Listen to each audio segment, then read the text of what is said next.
Hey, awesome, perfect.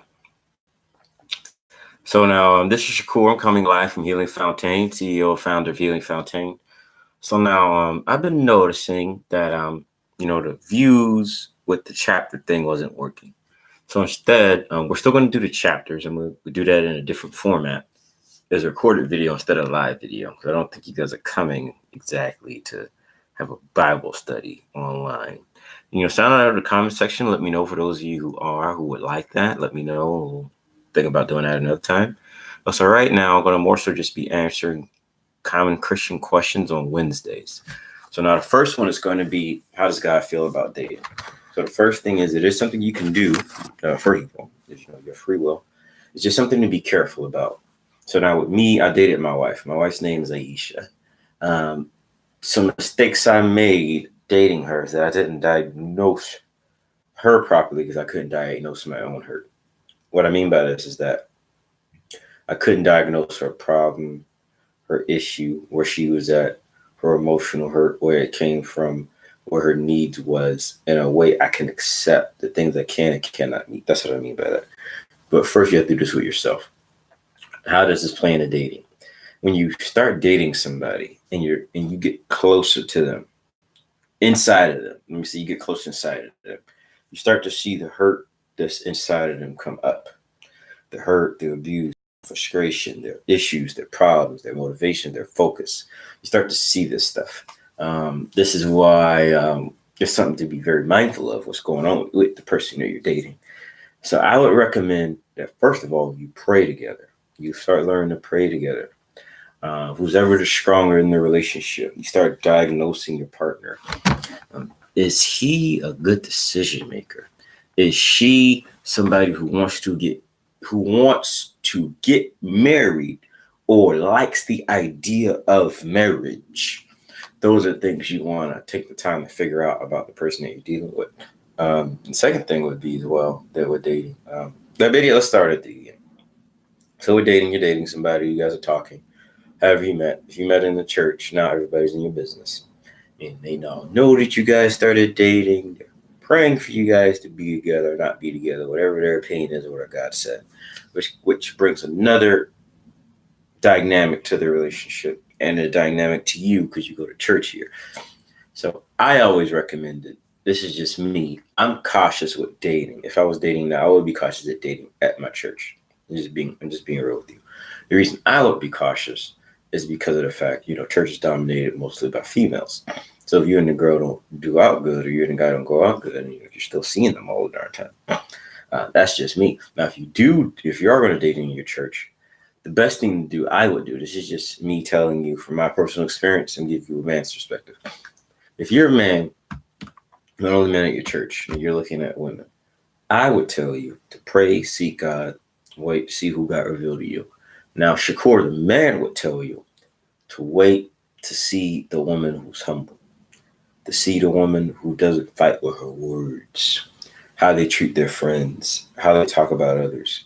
Because if somebody is with others, they usually are seen in their relationship. If they talk about their friends, they're probably going to talk about their person that they're with too. If they are there for their friends, they probably are yes or no, not going to be there for you. Except with men. Men are different because we look at women, those who are in sport, like a sport, like, I want to hit this girl, I want to smash. It's a sport thing. But relationally, it still does pop up as well. Meaning, like, if he moves past that, now wants to take you serious, then it becomes this. That's what I mean by that. And that's the first thing. So now the second thing is, when you are dating, personally, some safe things to do, this is just me telling you, would be to make sure, absolutely sure, that you guys don't spend a long time together in unsafe places. Like, for example, you and her sitting on the bed together by yourselves, y'all both Christians. Nah, that's not what Netflix and chill at somebody's house and nobody else there, or with your friends who are worldly. Not a good idea. The reason I say that is because if you're in the anointing, well, I'm gonna tell you what's not happening if you're in the anointing. If you're in the anointing and you fall to sexual sin, you become disconnected from God's voice. You don't hear God. Your voice go off 9 times out of 10. And if it does stay open, there's turbulence and peace. Your peace is taken from you. And if you're higher in God, you get a demonic cootie that will follow you and keep you at a ceiling place, depending on who you became one flesh with. But that's my fear. Now, thank God I was able to stay away from sex until I got married. But I've seen other men and women who wasn't this presenting something that stopped them or hindered them for so many years they never recovered. So that's the second thing. Now, the third thing is that I'm dating. This is just a quick marriage tip. This is more so with women, because women do this problem more than men do. I noticed most women who are high drive, high focus women who know what they want to do, go where they want to go. They want to be with a masculine man who's try to drive, high focus. These are relationships I personally don't recommend. I'm going to tell you why. If you're high drive, high focus, he's dry, high focus, it's going to be clash. That's the first thing. And the second thing is that if there isn't clash, let's say both of you guys are like motivators. One of you is going to have to understand what drives the other person. I'm going to tell you why. Some women give men an ultimatum with their business. Choose me or the business, or choose me or God, or choose me or this, or choose me or that. Because they feel like their relationship, their emotional needs aren't being met. Spend time, talk, yada, yada, yada, yada, yada. This is a lack of understanding what drives him. The lack of understanding what defines him. The lack of understanding what ignites him inside. So it's very important that you understand the same thing with a woman. You got a high drive, high focus woman. Let's say you guys have kids, or let's say you have kids. She doesn't have kids. She wants to be with you because of whatever you do, whatever. She's a high drive, high focus woman. You must understand that. She feels fulfilled not in staying home with kids, but she feels fulfilled in doing the same thing you do. So to take that from her or to challenge that in her is a dissatisfaction to her, knowing that she's on that what defines her. That defines her.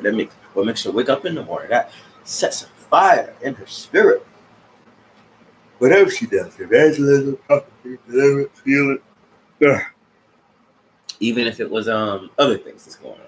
So that would be a few things. So that would be the end of the screen. That would be basically the end of the screen.